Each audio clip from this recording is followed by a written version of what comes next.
Então, bom dia, depois de tanto tempo. Hoje nós retornamos, depois aí de umas 2 semaninhas, uma semana de folga, não é verdade? Retomamos hoje. Então, vamos lembrar um pouquinho do que nós começamos a falar nas nossas últimas aulas. Nós começamos a falar sobre o processo de conhecimento aqui na Justiça do Trabalho. Nós começamos lá pela petição inicial, o que tem na petição inicial, o que é obrigatório, como o valor da causa hoje ele interfere na Justiça do Trabalho com a reforma. Falamos de tudo, né? E agora nós vamos continuar o nosso processo de conhecimento. Então, depois que o reclamante, nós vimos também que o reclamante é aquele que ajuiza a ação, e o reclamado é contra quem se ajuiza a ação. Então, depois que o reclamante, ele ajuizou a sua ação trabalhista, o que vai acontecer? Tá bom? Então, hoje nós vamos continuar, ok? Esse processo de conhecimento, tá? Vamos lembrar umas coisinhas que nós falamos? Nós falamos que aqui na Justiça do Trabalho, o valor da causa vai influenciar no rito que nós vamos usar no nosso procedimento. Ao contrário da justiça comum, que nós temos, por exemplo, um juizado especial, que vai ser responsável por aquelas ações até 40 salários mínimos, não é? Aquelas ações de menor valor. Aqui na Justiça do Trabalho isso não acontece. Vai ser a Justiça do Trabalho, vai ser a vara do trabalho. O valor da causa vai interferir apenas no rito que será adotado lá na vara do trabalho. Então, nós não fazemos alterações de competência com relação ao valor, tá bom? Então, atenção para isso aqui na Justiça do Trabalho. Aqui na Justiça do Trabalho, o valor da causa vai influenciar apenas no rito e não no juízo competente para analisar aquele caso. Então, depois que o reclamante ele ajuiza a ação, né, nós vimos que aqui na Justiça do Trabalho, primeiro a ação é distribuída, depois ele pode ir lá reduzir a termo, não é verdade? O que vai acontecer? O valor da causa, então, vai influenciar no procedimento e também nas regras das audiências, ok? Então, vamos continuar. Qualquer dúvida, vocês já sabem, não é só me chamar, que agora eu vou começar a falar, sem fim, ok? Então, qualquer dúvida, vocês podem me chamar. Então, vamos lá. Né? O que é fazer uma distinção? Não é? O que é o processo e o que é procedimento? Nós precisamos fazer essa distinção. O processo ele é um conjunto de atos processuais. Então, esse conjunto de atos processuais que vão desde a petição inicial, até o trânsito em julgado de uma ação, até nós termos a coisa julgada, isso é o que nós chamamos de processo. Então, todos esses atos processuais que nós vimos, conversamos, falamos das nulidades dos atos processuais, tudo isso de forma concatenada, até se atingir a coisa julgada, é o que nós vamos chamar de processo. O procedimento, para aqueles mais processualistas, não é, mais técnicos, o procedimento vai ser o rito. A forma como eu vou atingir, como eu vou realizar esses atos concatenados. Então, para os mais processualistas, então, numa prova, mais rígida, eles podem questionar se existe diferença entre o que nós chamamos de processo e o que nós chamamos de procedimento. Então, o processo é o conjunto de atos processuais que vão desde a inicial até o trânsito em julgado. Já o procedimento é o rito. Como eu vou realizar esse processo? E aqui na Justiça do Trabalho, o rito do nosso processo vai ser definido pelo valor da causa. Bom? É o mesmo juiz que vai julgar uma causa de 10 milhões? É o mesmo juiz que vai julgar uma causa de 10 mil reais. Ok? Então, aqui na Justiça do Trabalho, o que vai alterar é o procedimento. Naquelas causas de 10 milhões de reais, por exemplo, nós vamos ter um procedimento. Nas causas de menor valor, nós teremos outro procedimento, e isso vai influenciar, inclusive, lá nos nossos recursos, ok? Então, o procedimento é esse rito, como eu vou atingir o resultado final, que é a coisa julgada, ok? Então, o rito é esse aspecto exterior do processo. Lá na Justiça Comum, nós temos lá o rito do juizado especial, não é verdade? Temos lá o rito do juizado especial, nós temos os ritos ordinários para aqueles processos que não estão na competência do juizado especial. Aqui na Justiça do Trabalho também. A diferença, mais uma vez, é que aqui na Justiça do Trabalho, o mesmo juiz, ele pode ter lá na vara do trabalho, que ele é titular, um processo num procedimento comum, ordinário, outro no procedimento sumaríssimo. Tá bom? Então, aqui na Justiça do Trabalho, o valor da causa vai influenciar no procedimento que nós vamos ter no nosso processo, tá bom? O primeiro procedimento, o primeiro rito é o rito comum, ok? O primeiro procedimento, então, que nós vamos ter é o rito comum. E ele vai ser dividido em 3, ok? Então, o primeiro procedimento que nós temos aqui, tá? O mesmo procedimento, o mesmo rito que nós vamos ter é o rito comum. E ele vai ser dividido em 3 tipos, e nós vamos falar desses 3 tipos hoje. O tipo ordinário, para aquelas ações de grande valor, os ritos sumário, que é para as ações de valor bem baixo, e o rito sumaríssimo, ok? E nós também vamos ter, na Justiça do Trabalho, procedimentos especiais. O que são esses procedimentos especiais? São aqueles ritos que estão previstos lá na CLT, mas que não são do trâmite de uma ação comum, por exemplo. Nós temos, na Justiça do Trabalho, eu já disse para vocês, o dissídio coletivo. O dissídio coletivo ele vai ter uma tramitação diferente de um dissídio que envolve indivíduos, claro que o dissídio coletivo ele vai envolver indivíduos, mas no dissídio coletivo, eu já falei para vocês diversas vezes, o dissídio coletivo, ele não está pensando no fulano, no beltrano, no cicrano, ele está pensando na categoria.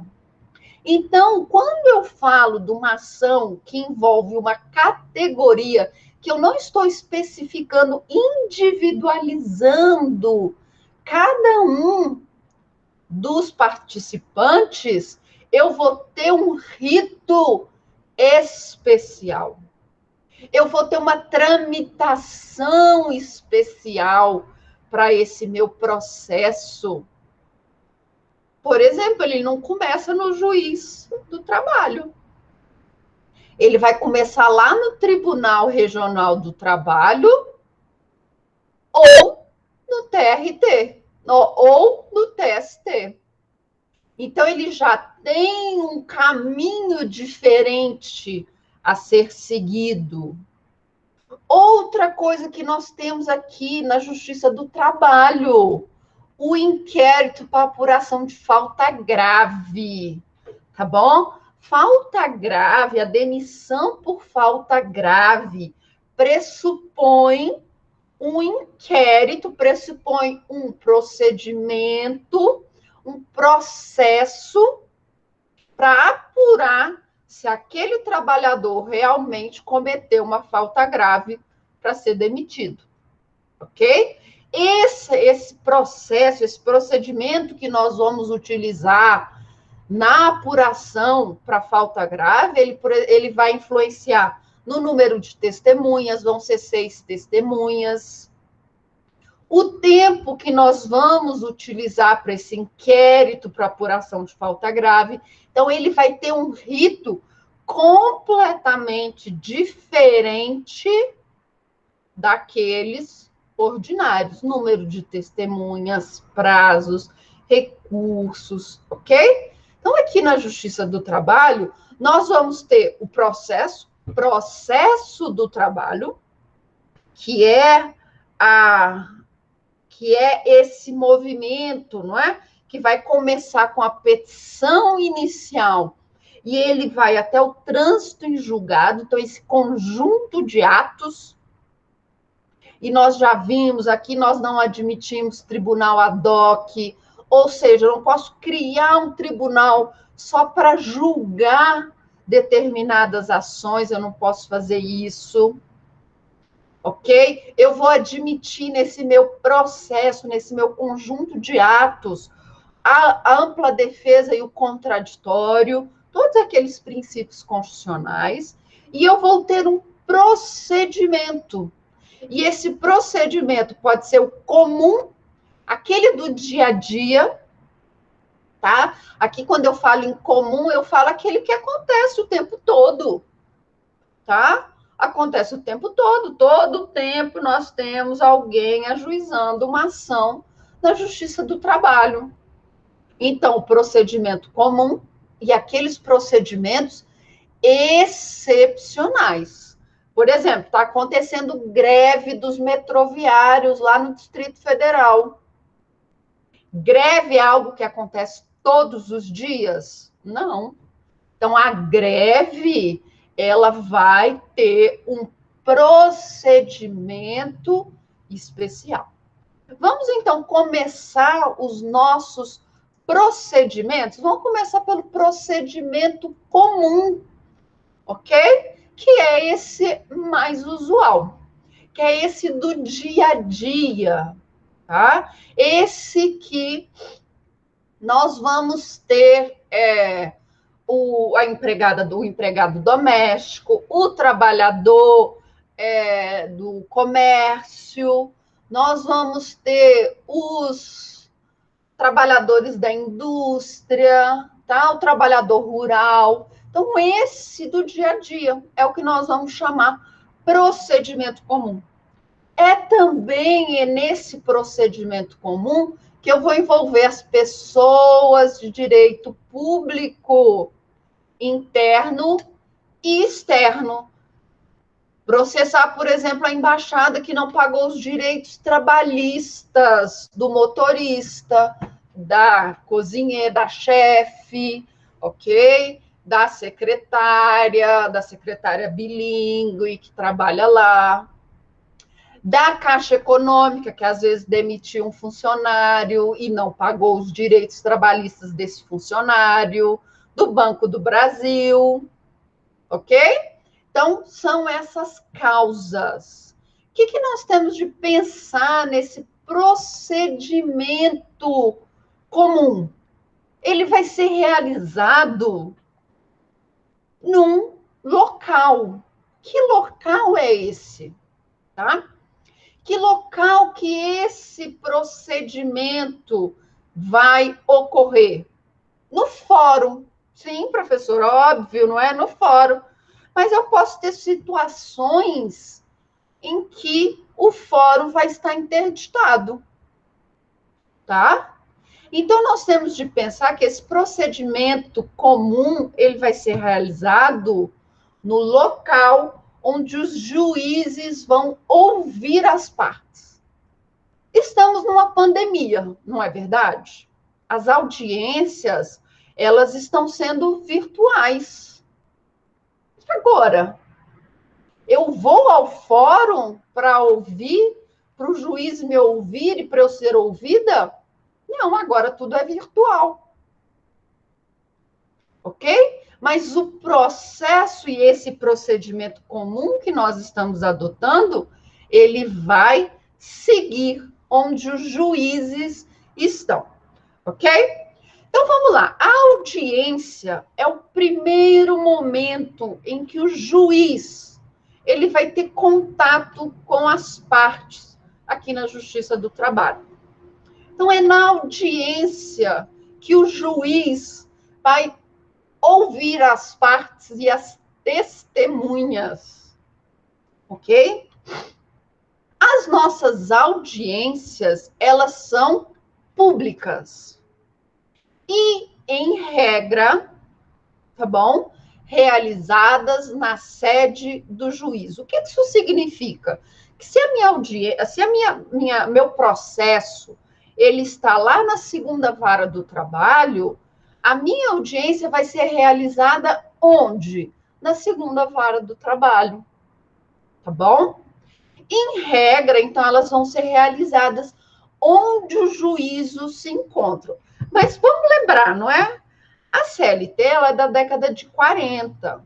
O legislador, ele, embora faça inúmeras alterações, ele não consegue acompanhar a evolução, a mudança da tecnologia, a situação atual, a conjectura atual, não é, do nosso mundo. Então, é o que eu acabei de falar para vocês. Eu preciso ir até a segunda vara do trabalho para eu ser ouvida? Não, não mais. A pandemia me facilitou, não é?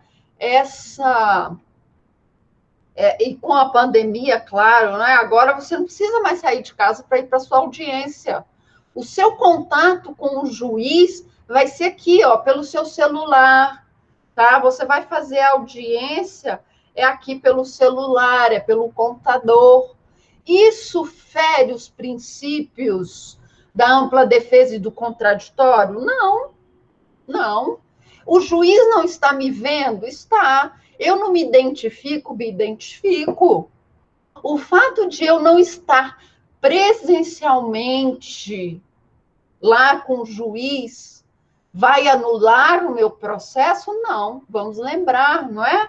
A anulação, ela tem que ser útil para o processo. Para que eu vou anular uma audiência se eu estou vendo as partes, se eu estou me comunicando com as partes, se eu me identifiquei, ok? Qualquer um pode assistir a essa audiência? Pode, tá bom? Essa audiência é pública, ainda que agora nós estejamos realizando pelo sistema virtual. As audiências são públicas.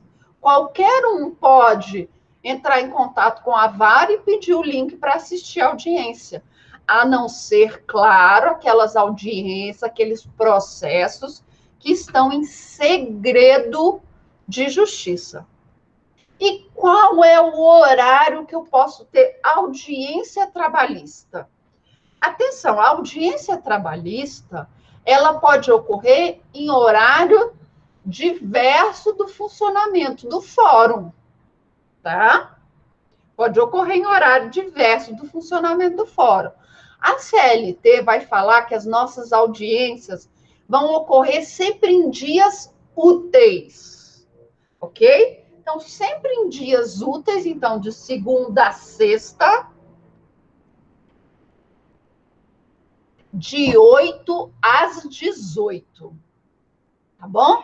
Então, de segunda a sexta, dia útil, segunda a sexta, tá bom? De 8 às 18. E uma audiência, ela não pode passar de 5 horas seguidas. Aqueles concursos que são mais decoreba, sabe? Aquelas coisas que nem tem mais, não é? Convenhamos, não é? É difícil agora você pegar um concurso que seja muito decoreba,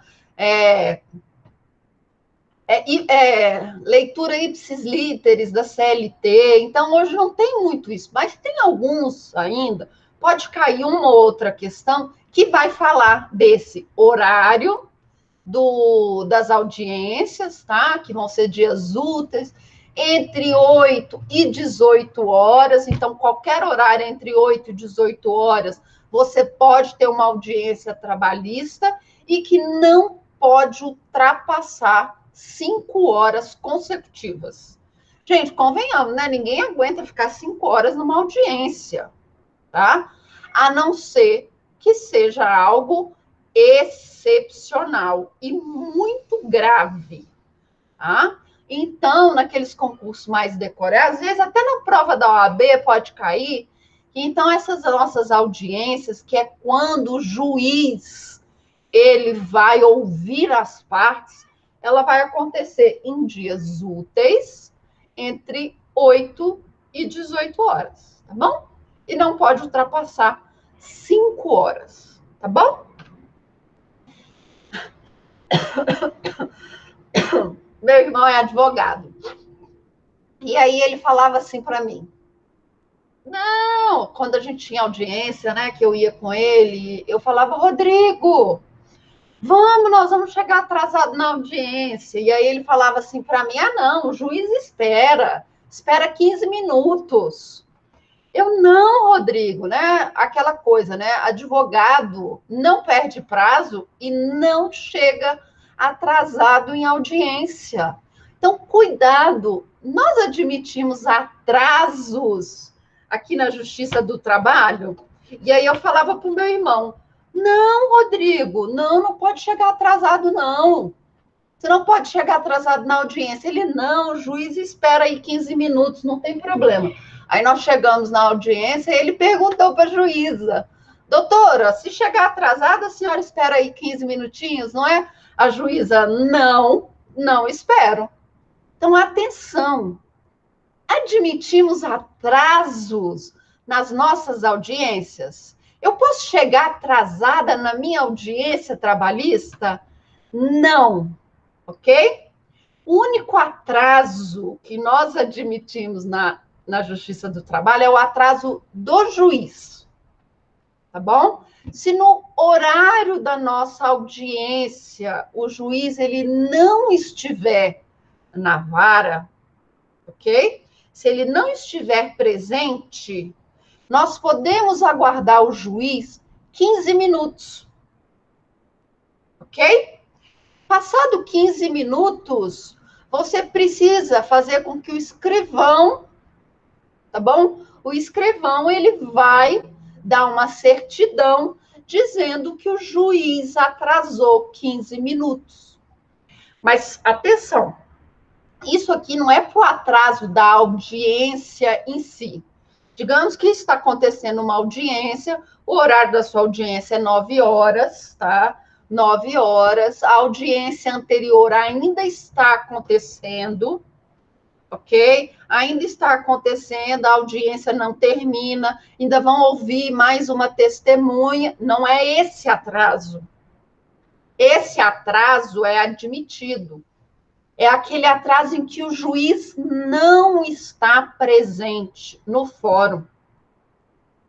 Tá bom? É aquele atraso, por exemplo, o juiz está preso no engarrafamento, o juiz está chegando de uma viagem, o voo atrasou, tá bom? Esse tipo de atraso é aquele que o juiz não se encontra no fórum.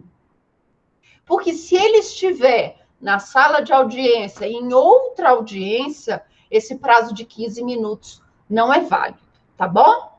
Então vamos lá, atrasos. O juiz não chegou ainda para sua audiência. Estamos ligando para ele, doutor, cadê o senhor? Celular desligado, nada. Do juiz. Passado 15 minutos,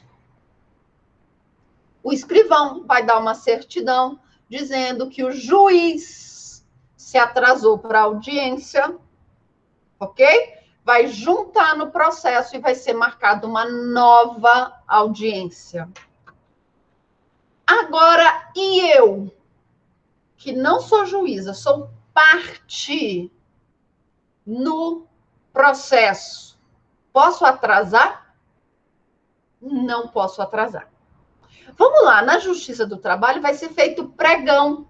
O que é o pregão? É o aviso, olha, audiência das 9 horas, fulano de tal, contra cicrano.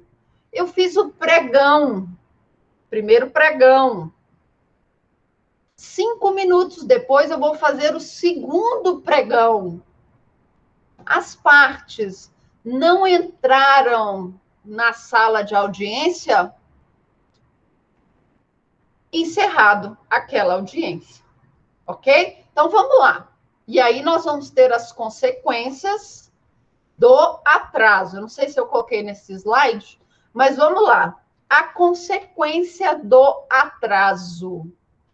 Na primeira audiência, que é aquela audiência de conciliação, que o juiz ele vai tentar, não é, trazer as partes a uma solução conjunta, se o autor, se o reclamante não comparece à primeira audiência, aquela audiência de conciliação, nós vamos ter o arquivamento do processo.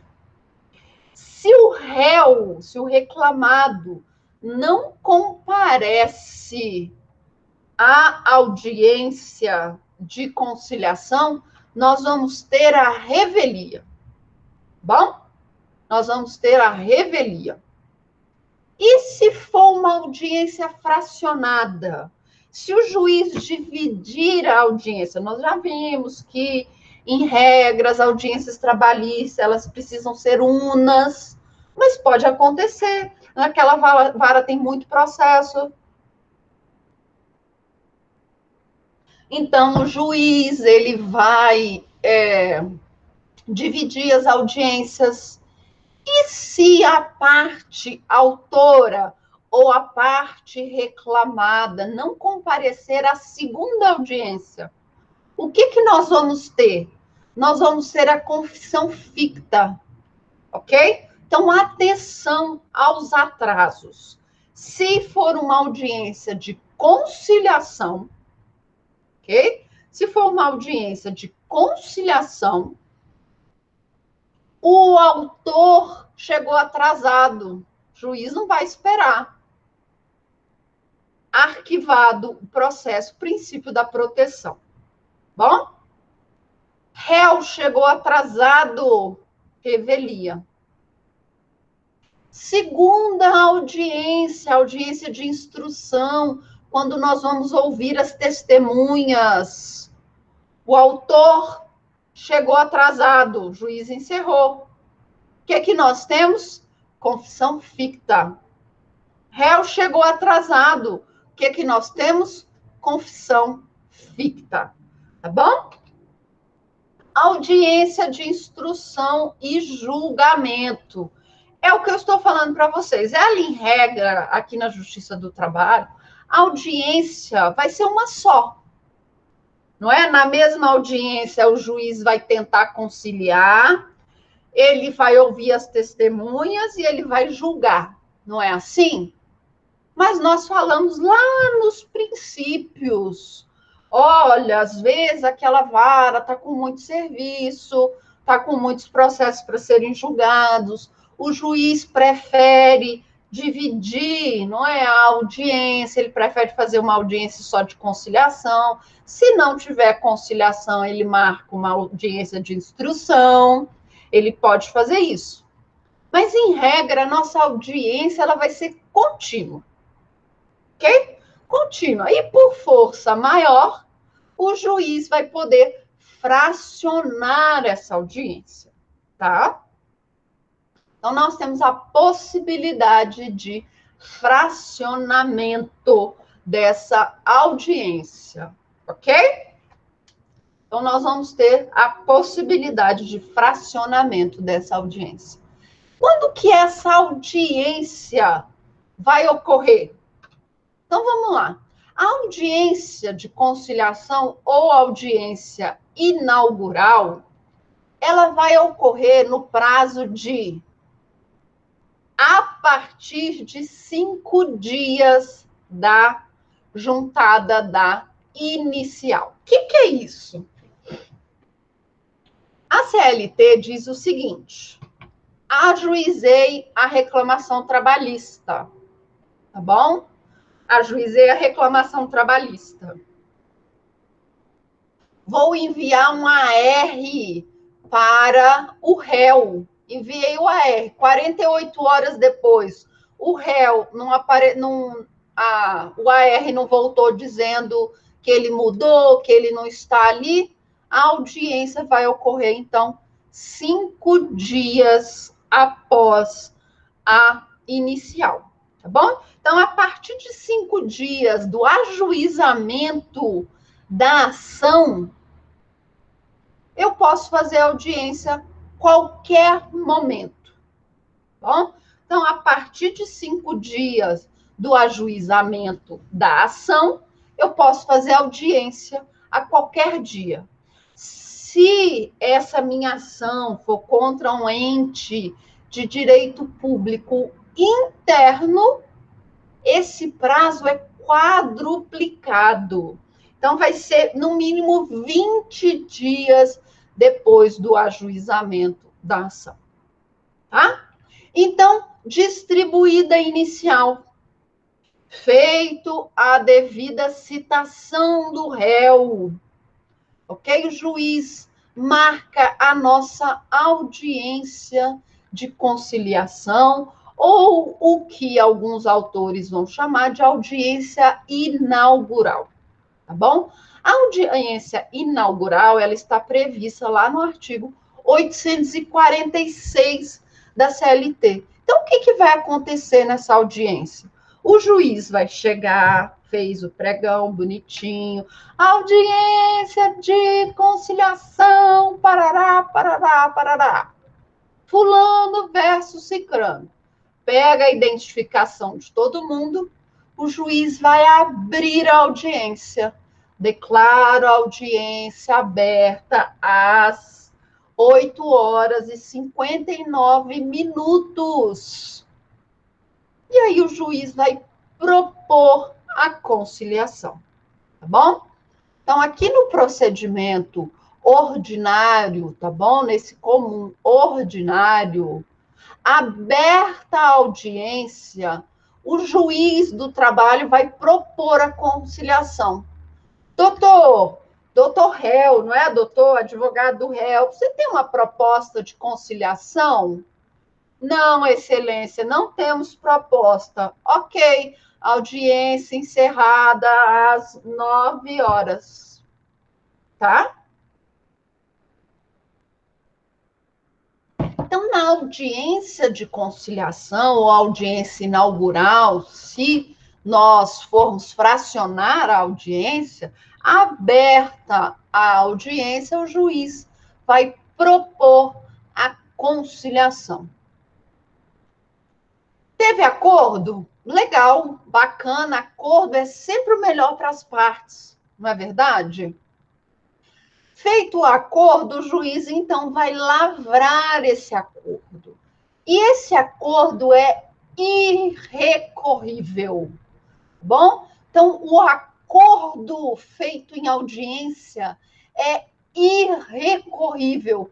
Mas eu quero recorrer, eu fui enganada pela parte ação rescisória, tá bom? Você foi enganada pela parte ou enganada pelo advogado ou qualquer coisa, você quer anular esse acordo que foi realizado em audiência, o que eu preciso fazer?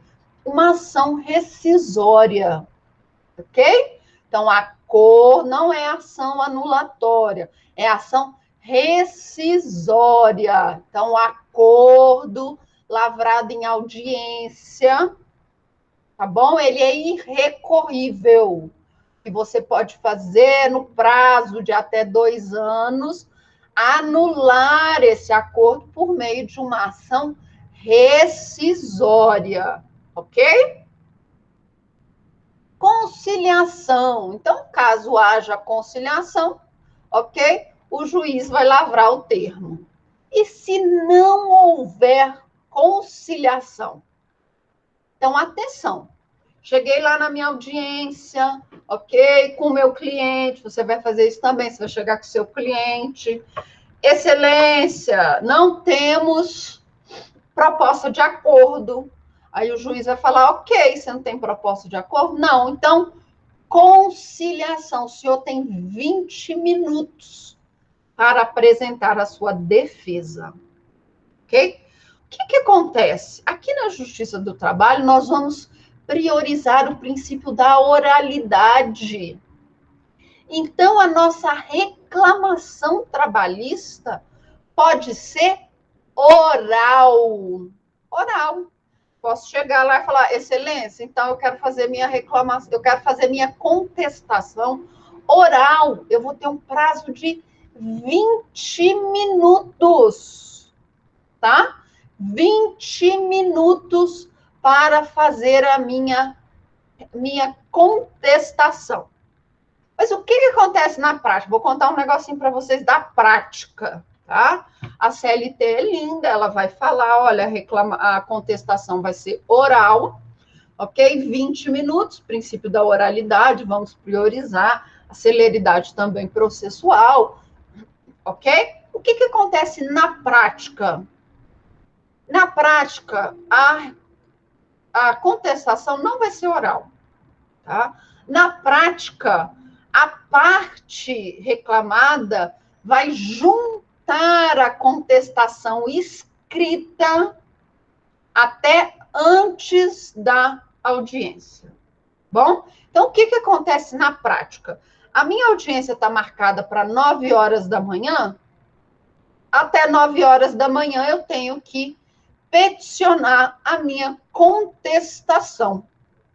Ok? Tenho que peticionar a minha contestação. Beleza? Então, até antes da audiência, eu peticiono minha contestação escrita, que se não tiver acordo, o juiz vai disponibilizar a contestação para a parte autora se manifestar. Então, na prática, a contestação vai ser escrita.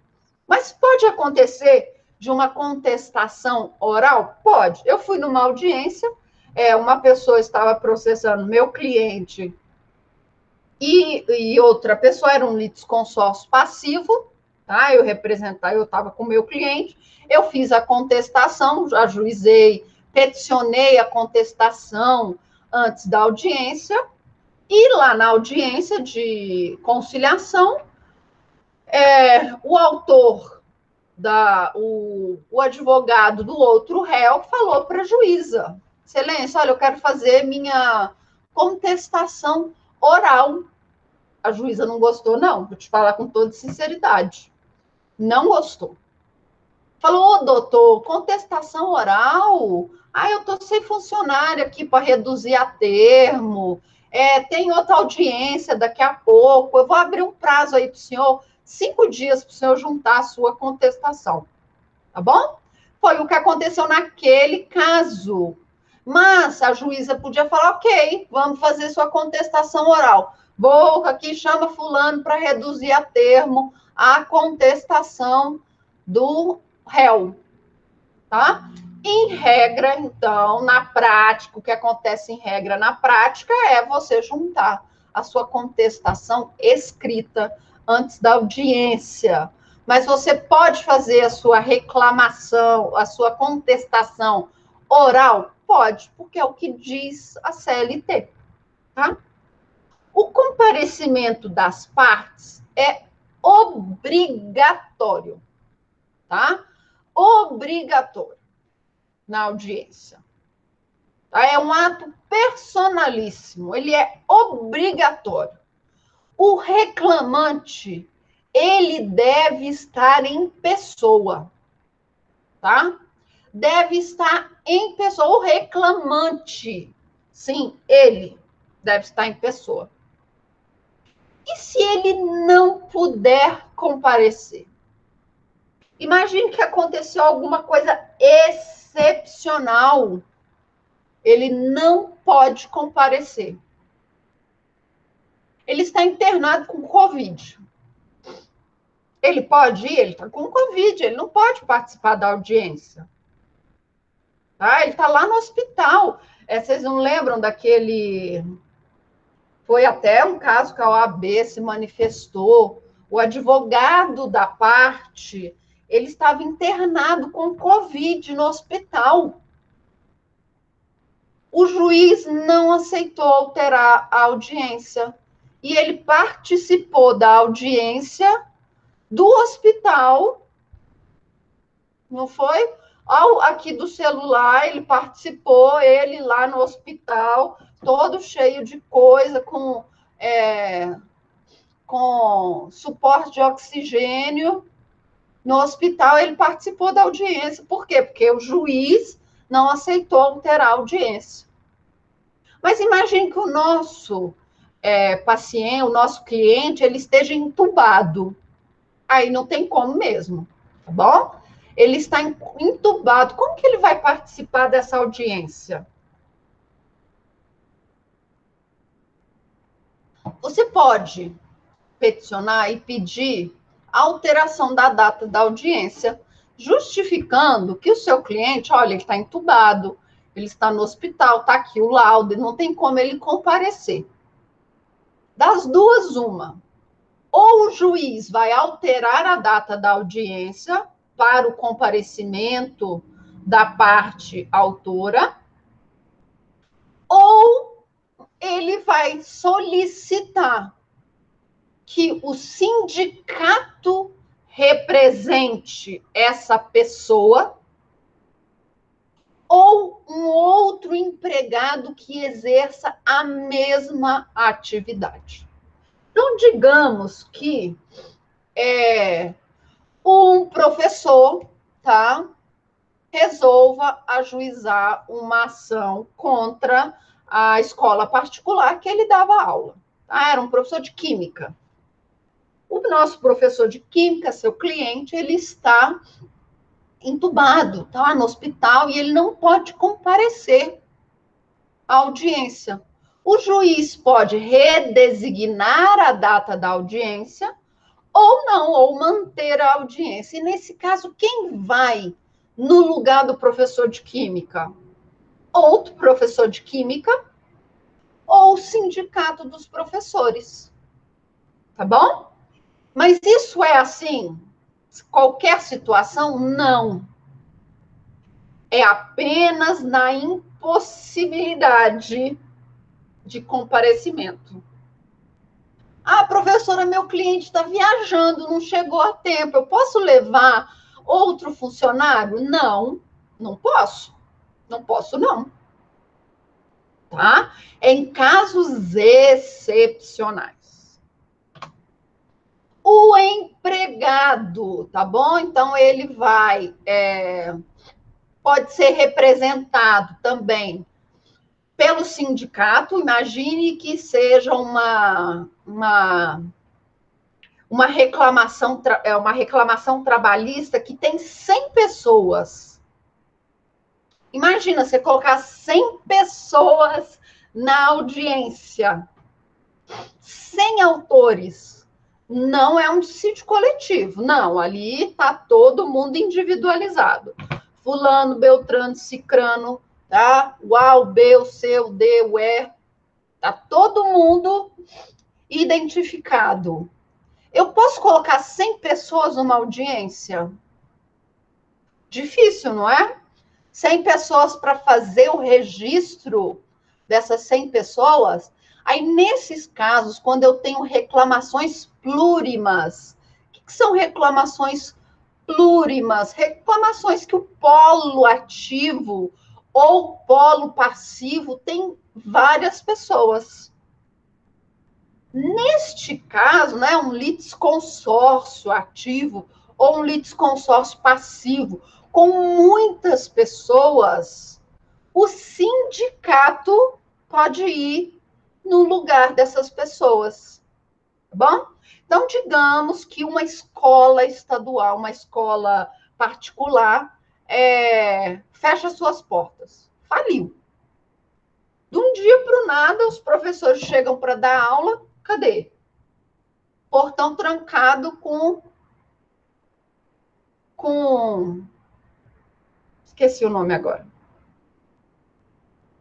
Estou vendo aqui a imagem, mas cadeado. Portão trancado com cadeado.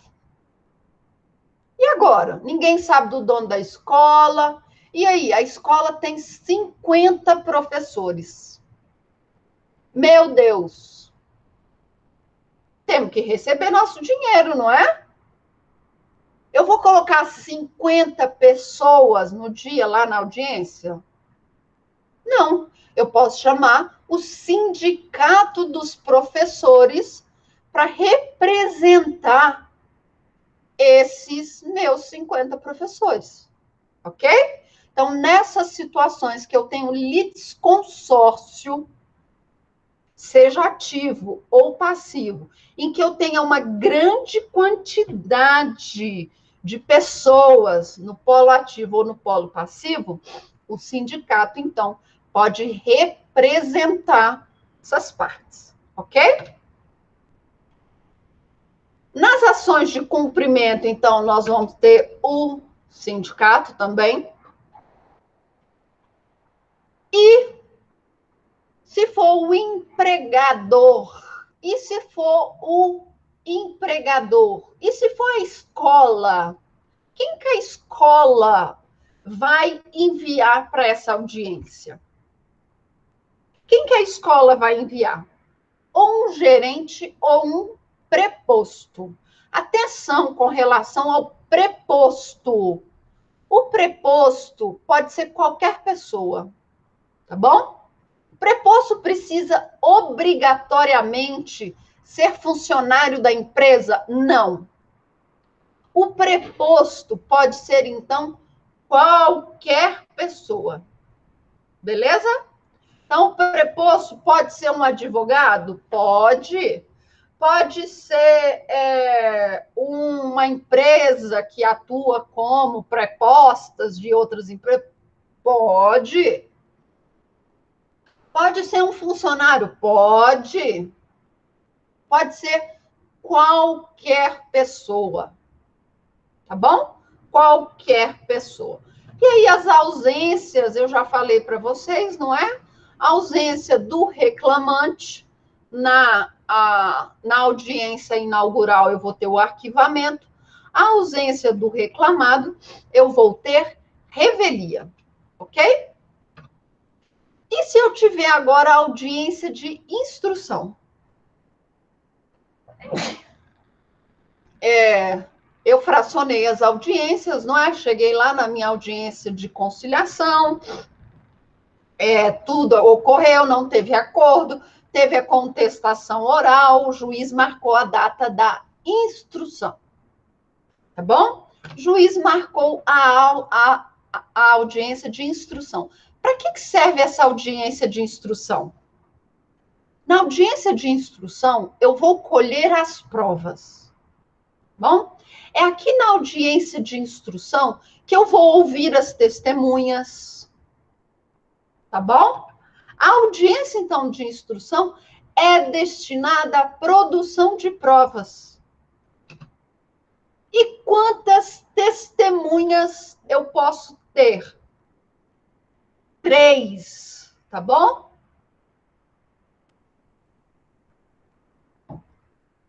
Três testemunhas para cada parte, mas agora atenção com relação às testemunhas. Digamos que eu tenha um litisconsórcio, ok? Facultativo. Então, os professores daquela escola particular, tá? Lá de Valparaíso, ela resolveu fechar as portas e os professores resolveram ajuizar reclamações trabalhistas contra a escola. Tá? Ou aquela loja, né? Agora tem muita loja fechando, os funcionários da loja resolveram ajuizar, então, reclamação trabalhista. E aí o fulano, né, ele chega para o Beltrano e fala, vamos, nós começamos a trabalhar na mesma época, nós praticamente trabalhávamos no mesmo horário, então vamos ajuizar a nossa reclamação trabalhista juntos? Então vai ser o fulano e o Beltrano contra a empresa. Esse litisconsórcio é um litisconsórcio obrigatório? Não. As partes, elas não optaram por fazer esse litisconsórcio juntos, esse processo juntos. Então, neste caso, atenção, eu vou ter apenas 3 testemunhas. Mas não são 3 testemunhas para cada parte? Sim.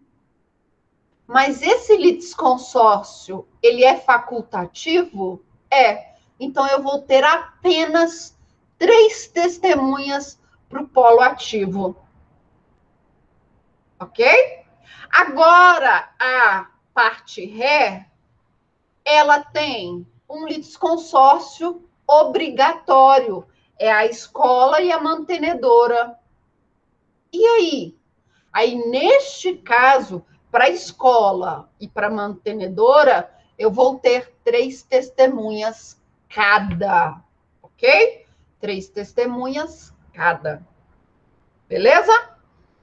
Perícia é na audiência de instrução, por exemplo, que eu posso pedir a perícia, ou eu pedi a perícia antes e agora eu vou ouvir o perito.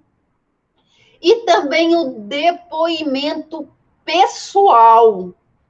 O depoimento pessoal pode ser dispensado. Então, eu posso dispensar a oitiva, não, né? A oitiva é de testemunha. Eu posso dispensar o depoimento do autor, eu posso dispensar o depoimento do réu. Eu não preciso escutar o que o réu tem para dizer, porque ele já disse lá na sua contestação.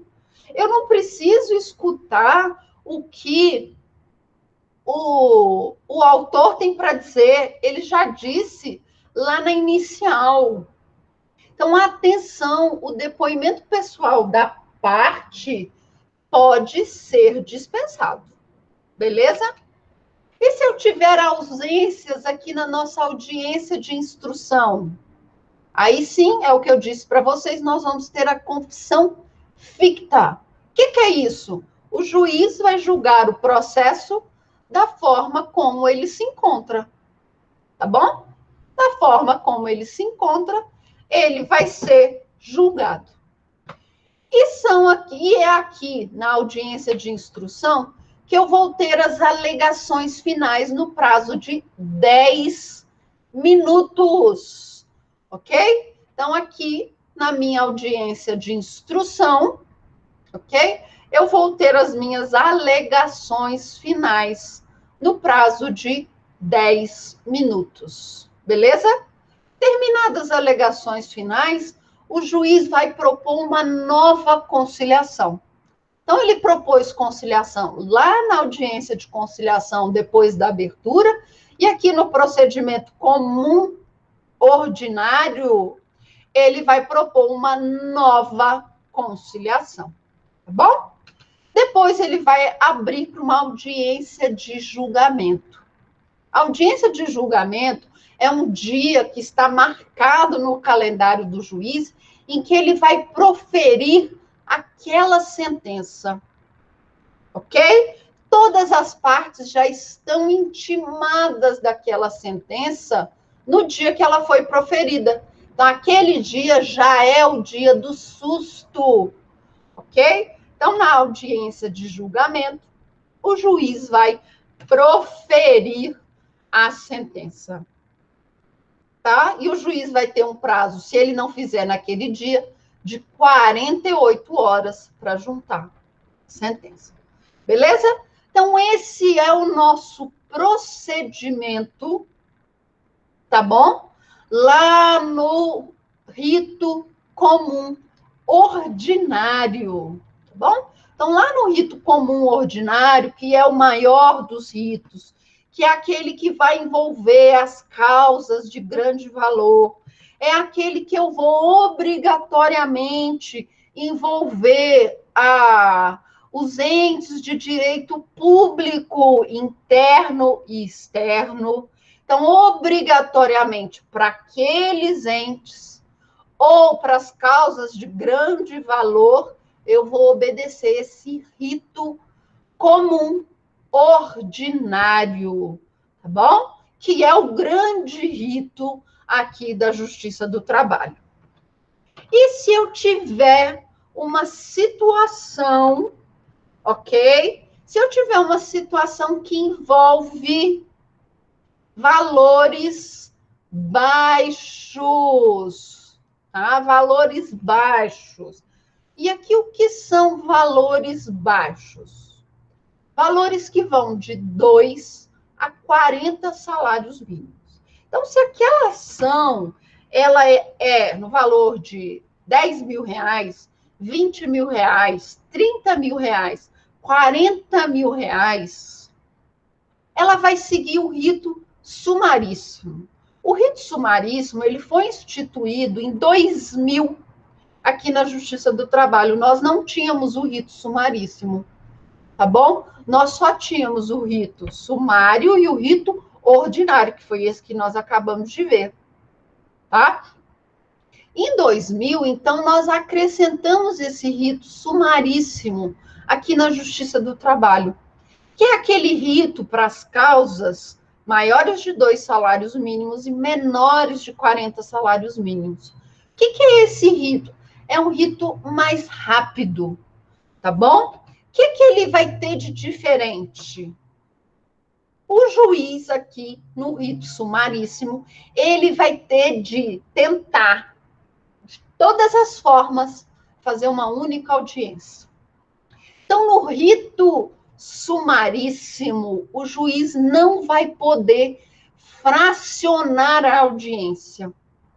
Então, na mesma audiência, no rito sumaríssimo, ele vai conciliar, ele vai ouvir as testemunhas e ele vai julgar. Então, aqui no rito sumaríssimo, então a CLT vai falar isso, não é? Aqui no rito sumaríssimo, eu vou ter de fazer tudo na mesma audiência. Mas atenção, né? A teoria é muito linda, mas nós sabemos que na prática o juiz não consegue dar a sentença na mesma audiência. É praticamente impossível um juiz que na mesma audiência ele já faz uma sentença. É muito MacGyver, tá? É muito MacGyver, não dá. Então aqui o juiz, o que ele vai fazer? Ele vai no mesmo dia ouvir as partes, ouvir as testemunhas, ele não vai encerrar a audiência e vai marcar a data da sentença dentro daquela mesma audiência. Tá? Então, é isso que acontece na prática. O juiz, ele não encerra a audiência. Ele não faz uma ata e manda todo mundo assinar daquela audiência. Claro, você assina, não é? Mas você consta que a audiência está aberta ainda. E aí, lá no dia que ele profere a sentença, ele encerra aquela audiência. Mas o que acontece aqui, então, no procedimento comum sumaríssimo? Na mesma audiência, o juiz vai conciliar, ele vai ouvir as testemunhas, ele vai propor acordos.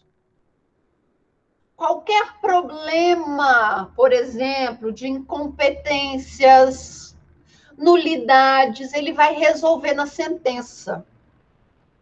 Ok? Ele não vai poder fracionar como acontece no rito comum, uma audiência de conciliação, uma audiência de instrução, uma audiência de julgamento. No meio dessas audiências, ele vai analisar, por exemplo, incidentes. Não, ele não vai fazer isso. Aqui no processo comum sumaríssimo, ele vai deixar para resolver todos os incidentes, todas as nulidades, todos os pré-questionamentos em sentença, ok? Todas as partes serão produzidas, todas as provas serão produzidas em audiência. Então, tudo vai ser resolvido em audiência. E nós poderemos ter apenas 2 testemunhas, ok? Apenas 2 testemunhas para cada parte. 2 testemunhas para o autor, 2 testemunhas para o réu, cada réu, se for um litisconsórcio obrigatório, tá bom? Então, aqui no procedimento comum sumaríssimo, eu quero resolver tudo rápido. O valor é baixo, 40 salários mínimos, ok? Eu vou resolver tudo na audiência, ok? A audiência, ela, se precisar ser interrompida, ela não vai demorar mais do que 30 dias para ocorrer. E outra peculiaridade aqui do nosso procedimento sumaríssimo é que a qualquer momento o juiz pode propor a conciliação. Lá no procedimento comum ordinário, o que acontecia? O juiz ele ia propor a conciliação em 2 momentos. Logo após a abertura da audiência de conciliação e após as alegações finais. Aqui, ele pode propor audiência a qualquer momento. Então, ele vai lá, abre a audiência. Doutor, o senhor tem alguma proposta? Não, excelência, não tem. Então, vamos ouvir as testemunhas. Junta a sua contestação e agora vamos ouvir as testemunhas. Ah, porque eu trabalhava, eles não pagavam direitos. E agora, doutor, o senhor tem uma proposta de conciliação? Ah, excelência, agora eu tenho. Então, aqui no procedimento sumaríssimo, a qualquer momento, o juiz pode propor a conciliação, ok? Qualquer momento. E o nosso processo comum sumário? Então, aqui na Justiça do Trabalho, o procedimento comum, ele vai ser ordinário, que é o grande, sumário, que é o reduzido, esse que começou a partir de 2000, sumaríssimo, e o sumário. O procedimento sumário, ele é da década de 70, tá bom? E ele era exclusivo para aquelas ações trabalhistas de até 2 salários mínimos. Então, aquelas audiências, aquelas ações trabalhistas que versam até 2 salários mínimos, elas vão seguir o rito sumário, é o que nós vamos chamar de causas de alçada. 2 salários mínimos, valor bem baixo, dá R$ 2.200. É um valor muito baixo para ações trabalhistas. Então, nesses ritos como um sumário, nós sequer vamos ter recursos. O único recurso admitido aqui no procedimento sumário é o recurso extraordinário, tá bom? É aquele que vai versar sobre matéria constitucional. Então, eu vou poder remeter lá para o STF.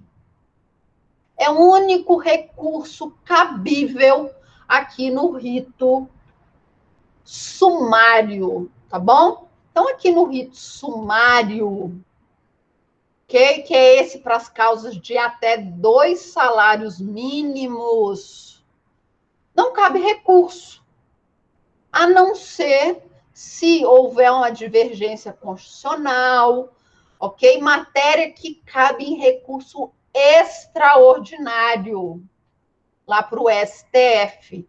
Por quê? Porque é um valor tão baixo que não cabe mover todo o aparato judicial, recursal, para uma ação tão baixa, ok?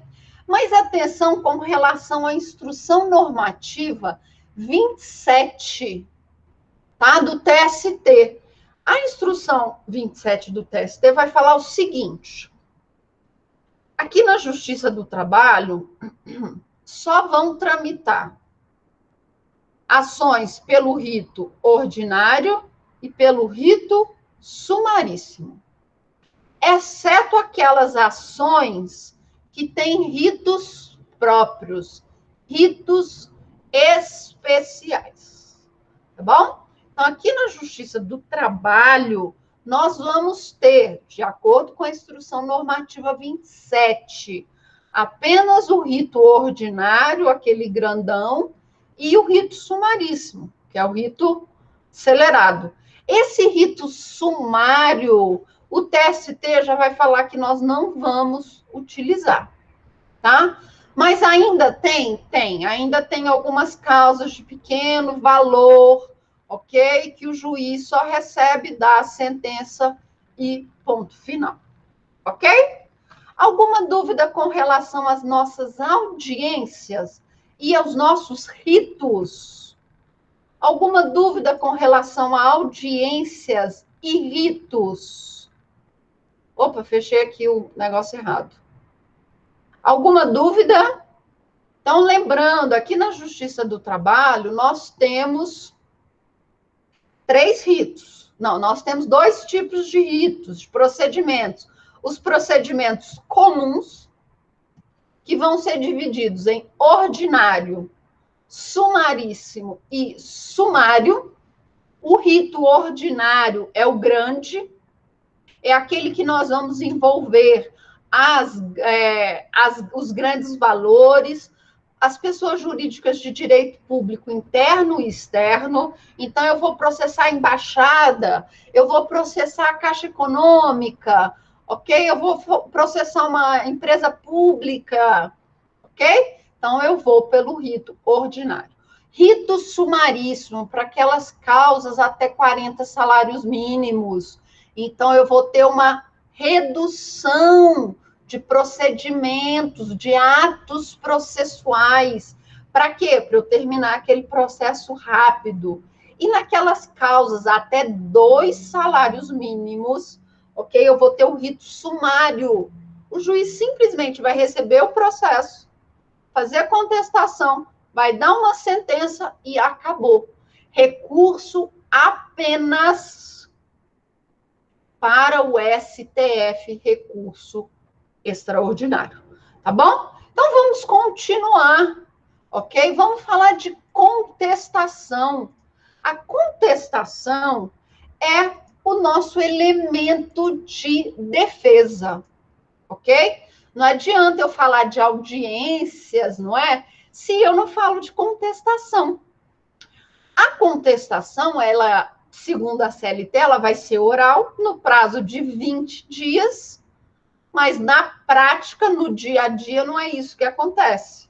Na prática do dia a dia, a contestação vai ser escrita e ela vai ser peticionada antes da audiência. Tá bom? E o que você precisa trazer na sua contestação trabalhista? Ok? O que você precisa falar na sua contestação trabalhista? Aqui é o momento em que você vai arguir toda a sua matéria de defesa e também de ataque. Então, tudo que você tiver de falar, você vai falar agora, sob pena de preclusão. Se eu não falo agora, se eu não me defendo agora, qual é o horário que eu tenho para me defender? Acabou. É agora sob pena de preclusão, ok? Então, atenção, vamos falar daquela que é o principal elemento da defesa, a contestação, tá bom? Então, a contestação é o nosso principal elemento de defesa, ok? Vamos lá. Nós vimos que a contestação, então, ela é realizada em audiência, ok? E você vai ter um prazo de 20 minutos. E eu disse também que você vai ter um prazo mínimo de 5 dias a contar do ajuizamento da reclamação trabalhista para preparar a sua contestação, seja ela oral ou seja ela escrita, não é? Esse prazo mínimo, se for em audiência, 20 minutos. Artigo 847 da CLT, princípio da oralidade, eu vou falar. Mas o que eu vou falar? Eu vou falar qualquer coisa? Não. Eu vou chegar e vou falar nego tudo? Não, eu não posso fazer negativa geral. Não vimos o princípio? Não é? Eu posso fazer negativa geral? Não. Quem pode fazer negativa geral? Advogado dativo, defensor público ou curador especial. Se não, princípio da eventualidade, eu tenho da impugnação específica. Eu preciso impugnar item por item da inicial, sob pena de concordar com aqueles outros itens. Então, a contestação, ela é um documento que precisa ser tratado com rigor, que precisa ser observado, senão eu posso prejudicar o meu cliente. Posso prejudicar o meu cliente, porque agora é o momento em que eu vou apresentar todos os meus elementos de defesa e de ataque, tá bom? Se a contestação for oral, você vai fazer na audiência no prazo de até 20 minutos.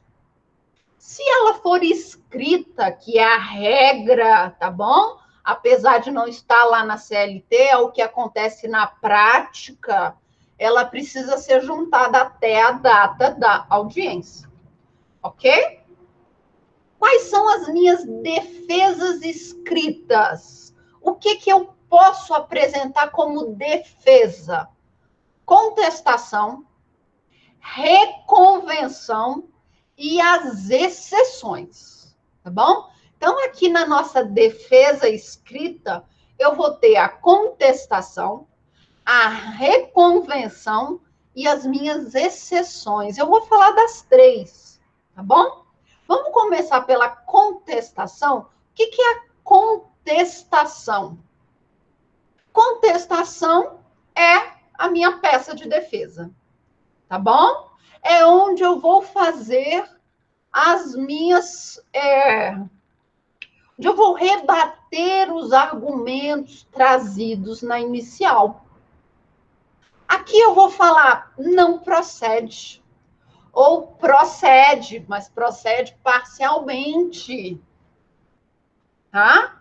E as minhas defesas processuais e a minha contestação, ela vai ser dividida, tá? Ela vai ser dividida em defesa processual e defesa material. Então, atenção, isso vale lá para o seu processo civil também.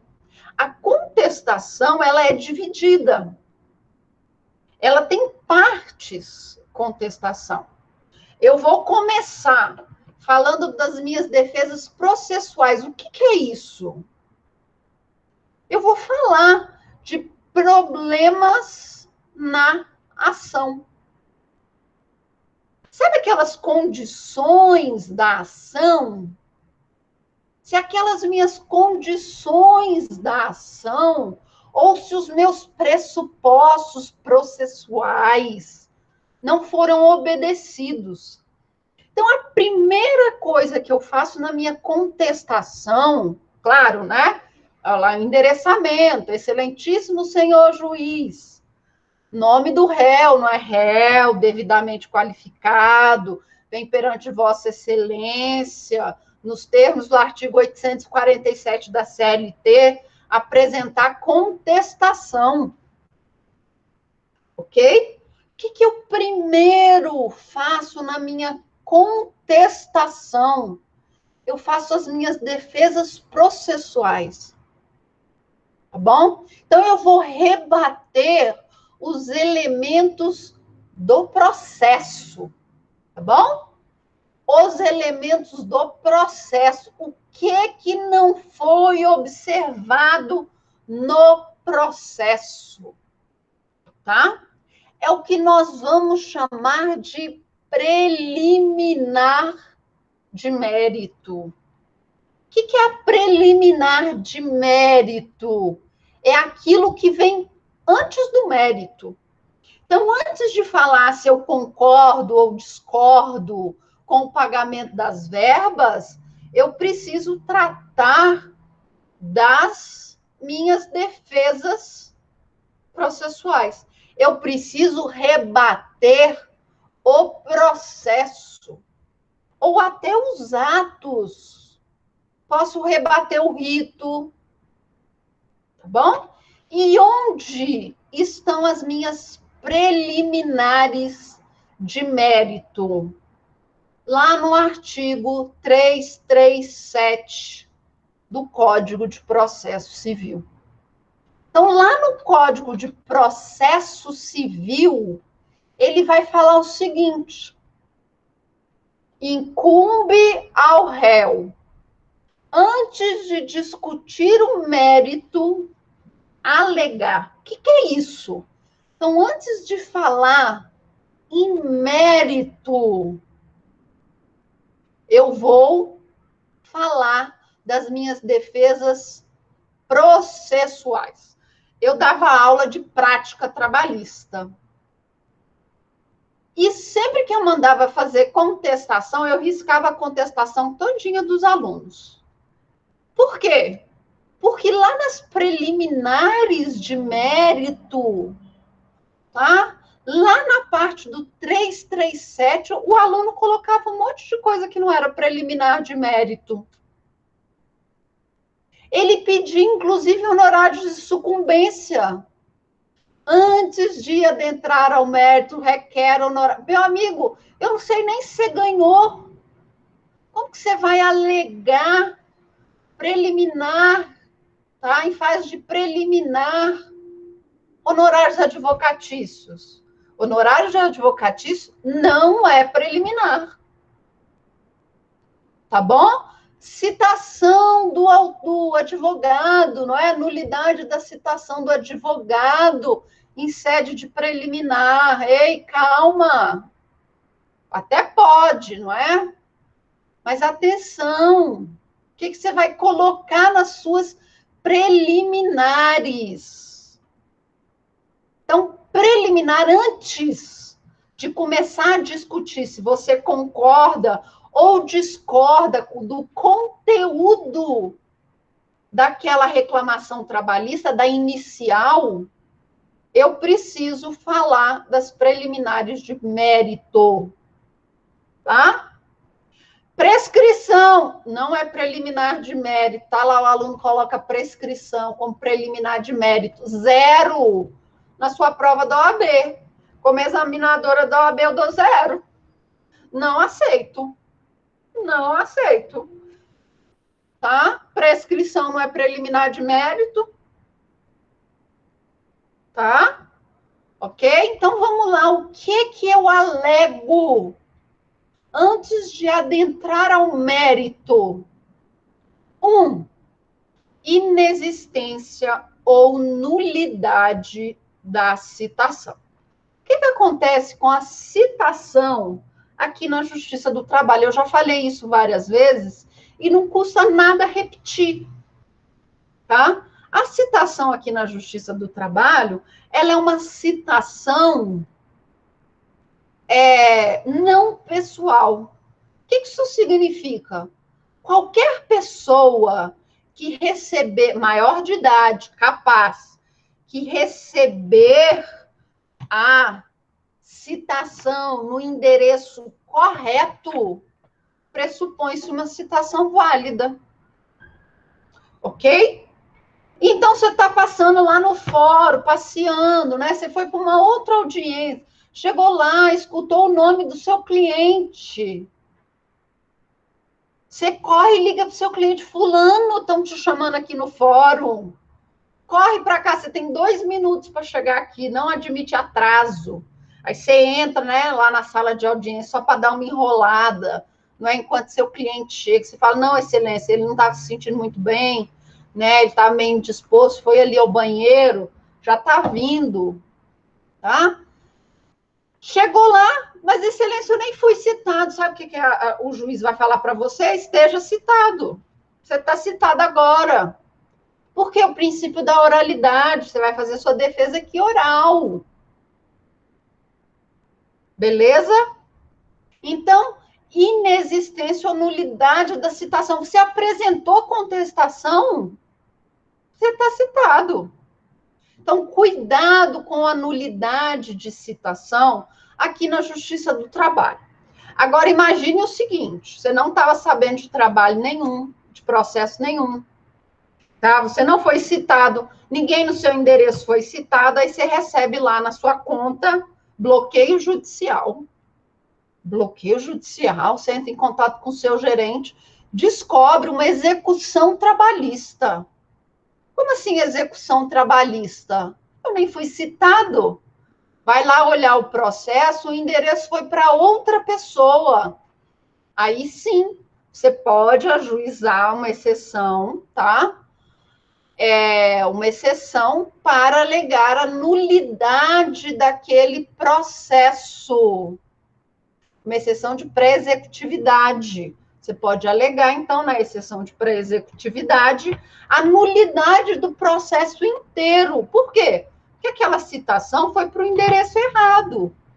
A empresa nunca foi naquele endereço, a empresa já mudou há anos para outro endereço. O réu sabia, ele agiu de má fé. Então, você pode, depois, lá em fase de execução,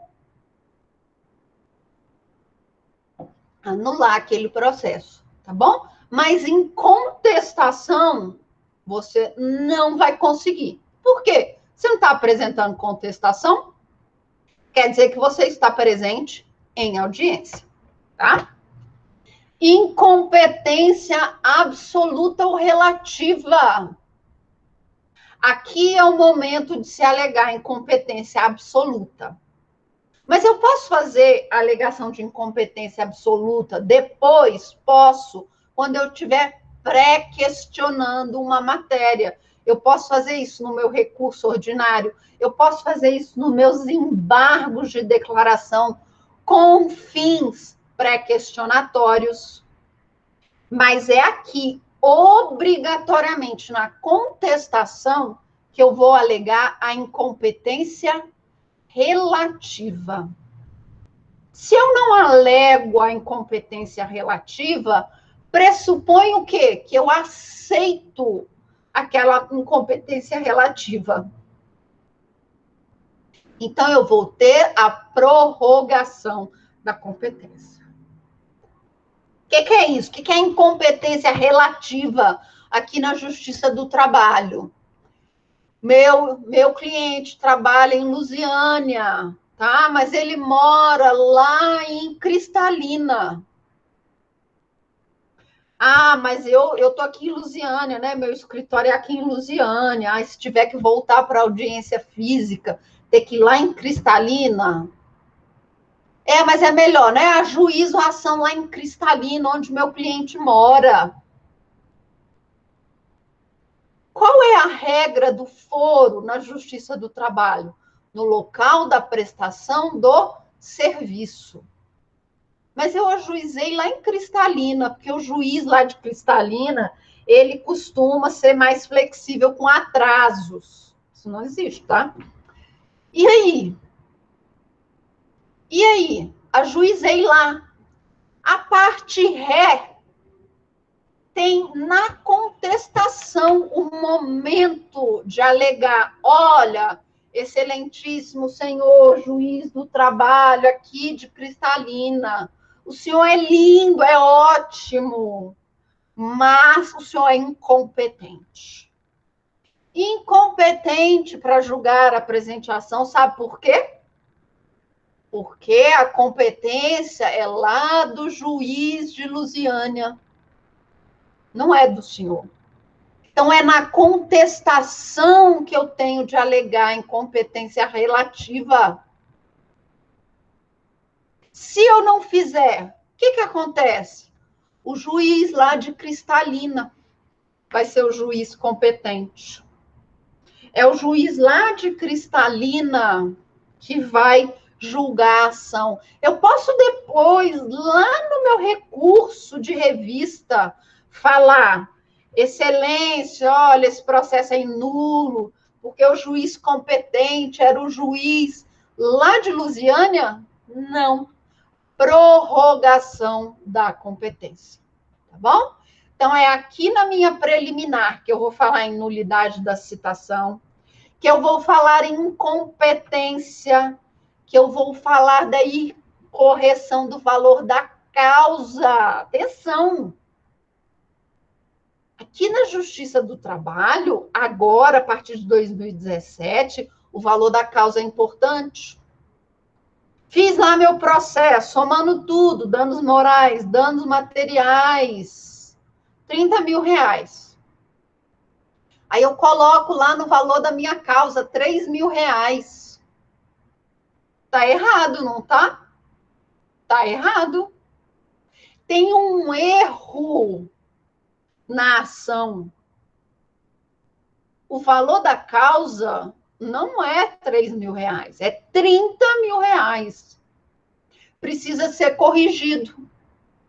Por quê? Porque o valor da causa influencia nas custas processuais, influencia nos honorários advocatícios. Então, incorreção do valor da causa, tá? Incorreção do valor da causa é quando a parte autora erra lá a soma dos valores. Tá bom? Tem que mandar corrigir. E é aqui que você vai falar isso. Você adentrou ao mérito? Você falou que os valores de danos morais estão corretos, são devidos? Não. Eu só estou informando, excelência, olha, se somar lá os pedidos, vai ver que o valor da causa está diferente. Inépcia da inicial. É aqui também um momento, olha, cadê a causa de pedir? Cadê a causa de pedir remota e próxima? Cadê os fundamentos desse pedido? Cadê os pedidos? Eu já vi processo que não tinha pedido. Acredita nisso? Creio. Já vi processo que não tinha pedido. A pessoa só narrava. Ah, eu trabalhava em tal lugar, a pessoa não me pagou meus direitos, eu quero não pagou meus direitos. Eu trabalhei lá há tantos anos, não tem FGTS, não recolheu meus FGTS. Tá, e o que você quer? Ah, não, mas está implícito na minha causa de pedir. Não, tá não. Você só está contando, você não me falou o que quer. O pedido condiciona a demanda, limita a atuação jurisdicional. Se eu não faço o pedido, o que eu quero? A condenação? Eu quero a declaração? Eu quero a constituição de um direito? Quero reconhecimento? E aí, o que eu quero? Tá? Inépcia da inicial, não tem os dados do autor de forma correta? Tá? Não tem. Então, a inépcia da inicial eu vou tratar aqui nas preliminares de mérito. Perempção. O que é perempção? Vimos perempção. Excelência, olha só que bonitinho. Esse processo, ele não pode tramitar Por quê? Porque o nosso autor, ele está com uma multa processual. Ele deixou de comparecer 2 vezes à audiência de instrução, à audiência de conciliação. Esse processo foi arquivado 2 vezes, tá? Foi arquivado 2 vezes. Então, ele tem essa multa. 6 meses sem poder ajuizar reclamação trabalhista. Ou não, excelência, olha, o nosso querido autor, ele peticionou reclamação oral e no prazo de 5 dias. Ele não foi lá na vara reduzir a termo. Então, esse processo só poderia ter sido ajuizado 6 meses depois. Perempção, é aqui que eu alego. Eu alego se o autor está certo ou está errado? Não. Litispendência, olha, excelência, já existe um processo igual, tramitando lá na outra vara. Foi ajuizado primeiro. O autor age de má fé. Sabe o que acontecia antigamente? Antigamente, quando nós não tínhamos o processo eletrônico, eu nunca fiz isso, tá? Mas eu já vi. O que acontecia? Eu já comentei aqui para vocês, né, que conforme você vai advogando, você vai atuando em determinadas varas, você já vai entendendo como que o juiz ele atua, não é? Às vezes é um juiz extremamente processualista, às vezes não é um juiz tão processualista. Então, o que você faz, né? Eu nunca fiz isso, mas já vi vários advogados que faziam. Eles peticionavam o mesmo processo várias vezes. Tá? Para quê? Para o processo cair na vara daquele juiz que às vezes era menos processualista. E aí ele entrava com um pedido de desistência nas outras varas. O processo não era eletrônico. Tá? Como que eles iam saber se aquele processo estava lá com o juiz ou se aquele outro foi distribuído primeiro? Não sabia. Ok? Então, os advogados faziam isso. Advogado é um bicho sacana, não é? Advogado não presta. Hoje, com processo eletrônico, isso já não acontece mais. E se acontece, logo que o processo é distribuído, parece lá bonitinho, né? O servidor vai lá e pesquisa para ver se existe outro processo igual, com as mesmas partes, com a mesma causa de pedir.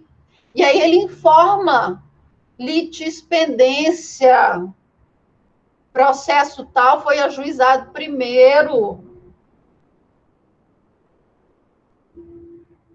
Tá? Tem advogado que faz isso em vários estados, para ver se consegue uma decisão mais rápida. Litispendência, tá bom? Ou é aqui que eu falo, excelência, olha só que legal. Esse processo já foi julgado. Essa causa já foi discutida, inclusive transitou em julgado. Não cabe uma nova discussão deste tema.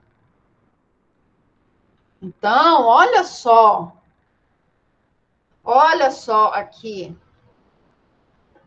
Então, nós temos causa julgada. Isso já foi discutido um processo, já movimentamos o Poder Judiciário para falar desse assunto. Aqui. Conexão. Excelência, olha, um tema envolvendo o mesmo assunto está sendo discutido lá pelo aquele outro juiz. Aquele outro juiz já está discutindo os processos relacionados a essa falência dessa empresa. Remeta, então, tudo lá para aquele juiz, para evitar julgamentos diferentes. Conexão. Incapacidade da parte. Defeito de representação ou falta de autorização. Excelência, a parte autora, quando ajuizou a ação, tinha 17 anos, não era emancipado e não tem o assistente, o representante aqui na Justiça do Trabalho. Nós não fazemos essa distinção aqui na Justiça do Trabalho, não é? Representante e assistente. Aqui nós vamos sempre chamar de representante, tá bom? Então está faltando a procuração correta. Convenção de arbitragem, cuidado, tá? Convenção de arbitragem, o que é isso? Lá no contrato de trabalho vai ter uma cláusula dizendo que, para dirimir essas questões, para dirimir as questões envolvendo esse trabalho, esse contrato, será utilizado a arbitragem ao invés do processo judicial. Bom, então naqueles contratos que tem a cláusula da arbitragem, nós vamos obedecer à arbitragem, o que está na cláusula. Mas aqui na Justiça do Trabalho, nós não admitimos arbitragem, tá bom? Nós não admitimos arbitragem. A ausência de legitimidade ou de interesse processual.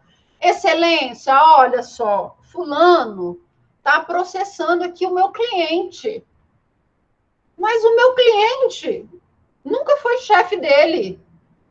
Está confundindo aqui as empresas. Está chamando a empresa errada. A ausência de legitimidade. Ou está chamando sócio. Sócio não tem um interesse processual nessa parte. Ele é um sócio minoritário. Ações baixas. Dá um interesse processual. Falta de caução ou outra prestação.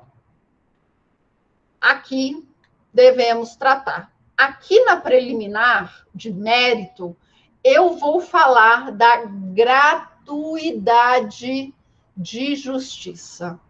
Tá bom? Excelência, olha, o fulano pediu gratuidade de justiça, mas olha só, princípio da conexão. Olha ele aqui nas redes sociais em Dubai. Quem vai para Dubai está pedindo gratuidade de justiça? Não, não é? Quem está em Dubai não vai pedir gratuidade de justiça. Quem está em Dubai tem dinheiro para pagar as custas processuais. Então, excelência, não dê a gratuidade de justiça, ok? Então, gratuidade de justiça. É aqui que nós falamos. Aí aqui eu estou falando das preliminares, não é? Então, como eu disse para vocês, a nossa contestação ela vai ser dividida. Logo depois que eu faço a qualificação das partes, eu vou entrar nas minhas preliminares de mérito. Então, eu vou trazer o que dispõe o artigo 337. Tá bom? O que dispõe o artigo 337? Depois que eu fizer a lista do artigo 337, eu falei da nulidade de citação, da incompetência absoluta relativa, inépcia, perempção, parará, parará. Agora eu vou entrar nas minhas defesas de mérito. Agora sim, eu posso entrar no mérito, tá? É aqui que eu vou discutir o que está lá na inicial, lá na causa de pedir. É aqui que eu vou discutir os pedidos do autor. Tá bom? A minha defesa de mérito, ela vai ser indireta e direta. Então, atenção. Lá na minha contestação, eu vou começar com as minhas preliminares. Tá? Vi lá a minha lista do 337. Vocês estão fazendo prática trabalhista com o professor Paes. Ele já falou isso com vocês. Então, eu começo a minha petição, minha contestação. Defesas preliminares. Eu olho lá no 337. Tá? Agora, não tem nenhuma 337? Não tem nenhuma, professor. E agora, o que eu coloco? Defesa indireta de mérito. É agora que eu vou começar a questionar o que está ali na minha causa de pedir, seja remota, seja próxima, tá? A minha contestação, a minha defesa indireta de mérito é aquela que eu vou trazer fato impeditivo, extintivo ou modificativo do direito do autor. Então, nós vimos que lá na Justiça do Trabalho, né, nós vamos falar também de provas. O que acontece aqui no direito do trabalho? Né? Aqui nós tínhamos uma máxima que dizia o seguinte: quem alega, prova. Tá? Então, quem alega, prova. E na Justiça do Trabalho, nós temos isso. Se você alega uma coisa, você vai ter de provar. Mas não é muito assim que funciona. Que na Justiça do Trabalho, cabe ao autor provar os fatos constitutivos do seu direito. Então, olha, eu trabalhei lá na empresa por 10 anos de fato constitutivo. Eu tenho que provar que eu trabalhei naquela empresa 10 anos. Eu vou provar isso como? Testemunha. Eu vou provar isso como? Carteira de trabalho. Eu vou provar isso como? O WhatsApp que o meu chefe fica me mandando, ou e-mail. Tá bom?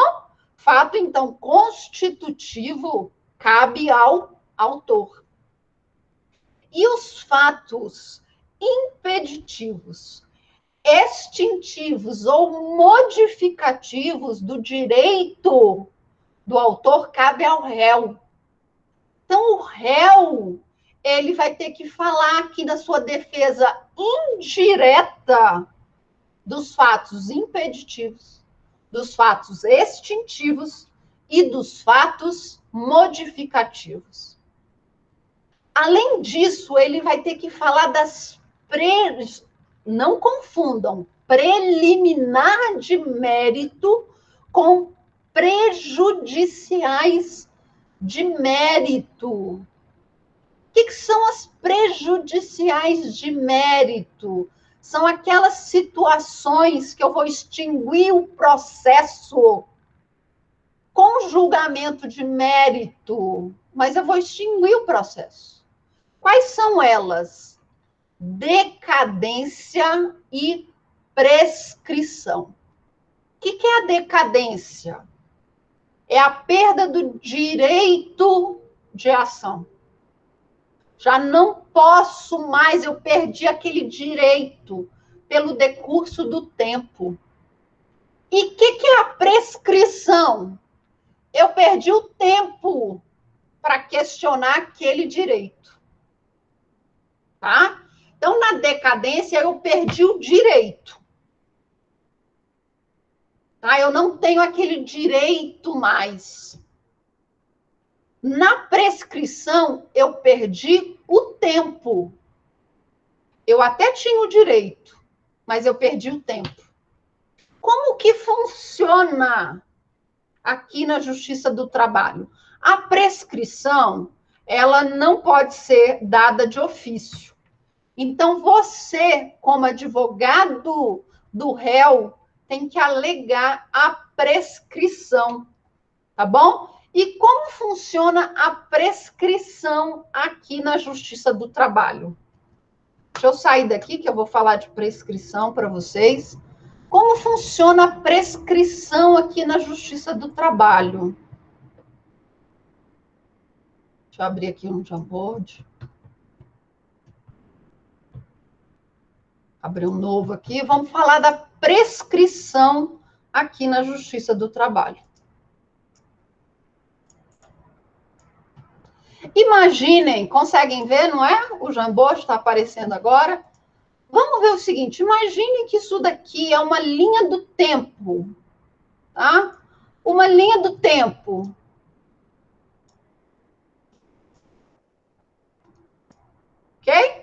Isso é uma linha do tempo. O Zezinho, o nosso cliente, ele começou a trabalhar numa empresa, ok? O Zezinho, então, começou a trabalhar numa empresa em 2021, vamos lá, em 1º de abril de 2018. Então, o Zezinho começou a trabalhar numa empresa em 1º de abril de 2018. Está aqui a linha do tempo. Ok? O Zezinho foi demitido. Tá? Um ano depois, o Zezinho... um ano não. Agora, com a crise, não é? Agora, com a crise... Não, deixa eu mudar aqui a data do Zezinho, que está muito perto. 2013, tá bom? 2013. Agora, com a crise, não é? Da pandemia, no dia janeiro, fevereiro, março, no dia 31 de março de 2021, o Zezinho foi demitido, tá? Demitido. Tá aqui, a nossa linha do tempo. Sueli, você fez uma carinha que eu só vi agora, eu não entendi, tá? O Zezinho, eu vou falar só de prescrição, aí eu termino, tá? O Zezinho, então, ele foi demitido agora aqui, 31/3 de 2021. A crise apertou, tá? Tá difícil, tá? O empregador do Zezinho não consegue mais manter o Zezinho, demitiu o Zezinho. Qual é o prazo que o Zezinho tem para ajuizar reclamação trabalhista contra o seu empregador? O Zezinho tem quanto tempo, a partir da demissão, para ajuizar uma reclamação trabalhista contra o seu empregador? Ele tem um prazo de 2 anos. Então, isso significa o quê? Que 2 anos a contar da demissão, o Zezinho pode fazer uma reclamação trabalhista. Então, ele vai ter até o dia 31/3 de 2023 para ajuizar reclamação trabalhista. Ok? Então, ele tem até o dia 31/3 para reclamação. Impressionada com os exemplos, né?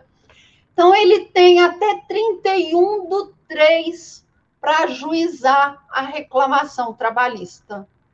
Sueli, e se ele ajuizar a reclamação trabalhista aqui, ó, no dia 3/4 de 2023, o que acontece com essa reclamação trabalhista do Zezinho? Está prescrita, tá bom?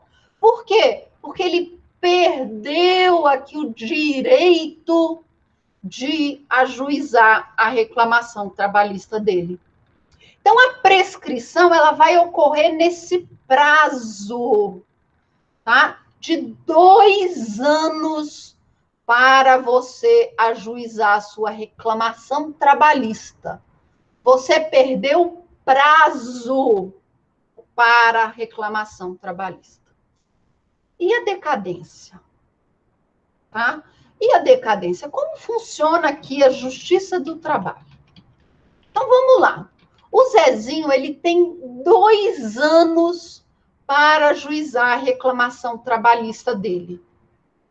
E da data que ele ajuizou a ação, ele tem um prazo de 5 anos para trás para requerer direitos.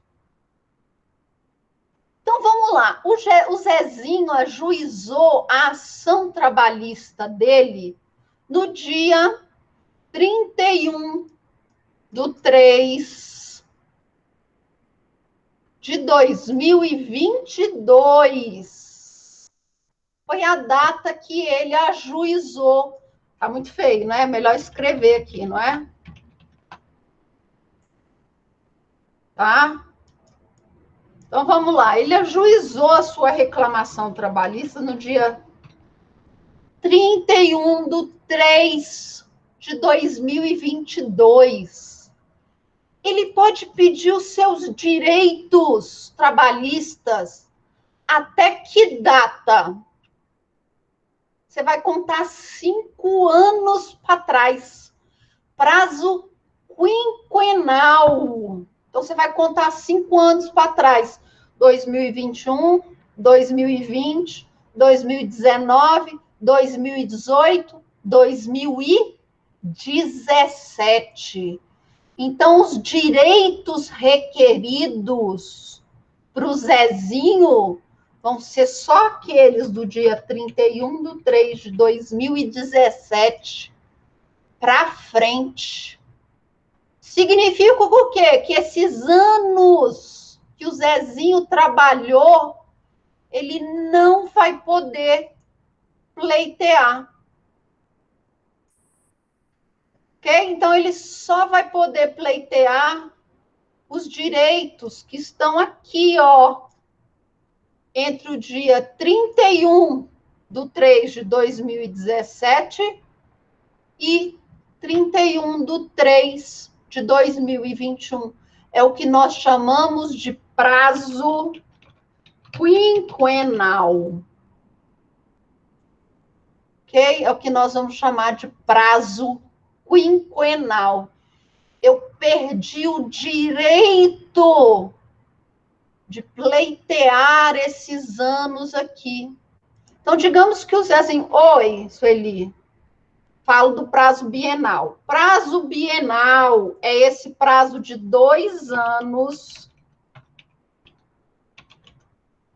Prazo bienal é esse prazo de 2 anos a contar da demissão para o ajuizamento da ação trabalhista.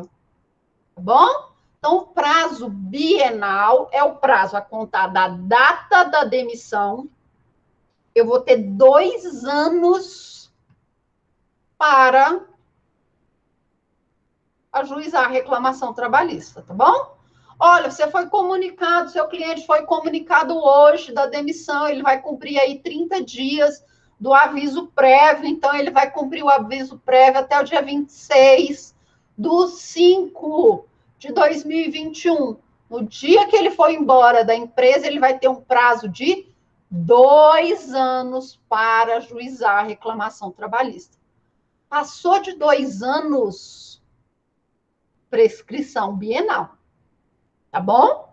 Você não pode ajuizar mais essa ação. A prescrição é um fato extintivo do direito, tá bom? É um fato extintivo. Então, é uma defesa de mérito indireta.